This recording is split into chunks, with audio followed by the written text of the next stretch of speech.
L'aide humanitaire de l'ONU à destination de la Syrie va continuer à transiter par les zones rebelles.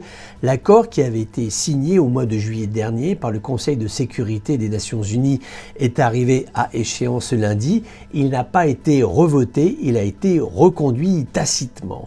Que se passe-t-il, sachant que la Russie est totalement opposée à cet accord, même si elle l'avait voté du bout des doigts?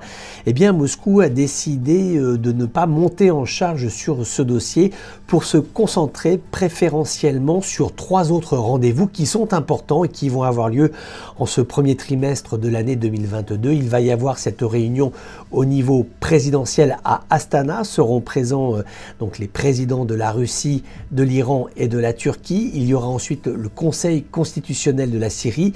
C'est l'instance onusienne qui réfléchit au devenir institutionnel de la Syrie de l'après-guerre. Et puis, il y aura au mois de mars cette réunion du sommet de la Ligue arabe où sera décidé ou pas le retour de la Syrie de Bachar el-Assad au sein de l'instance de la Ligue arabe. Donc Moscou préfère aujourd'hui donner la priorité à ces 3 rendez-vous, de laisser quelque peu sur le bord de la route le dossier de l'aide humanitaire. L'objectif pour Moscou est de laisser entendre que la situation diplomatique est sa priorité.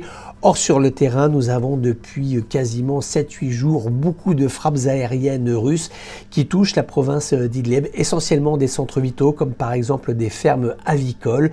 Ce sont là des éléments qui rappellent qu'il y a toujours cette approche duale de Moscou dans sa perception du dossier syrien, à la fois des frappes contre les positions rebelles sur Idlib, un soutien à l'armée de Bachar el-Assad, et puis, parallèlement à cela, un travail diplomatique intense qui va se décliner en ce début d'année 2022 sur ces 3 dossiers que sont Astana, le Conseil constitutionnel syrien et puis le sommet de la Ligue arabe qui se déroulera donc au mois de mars.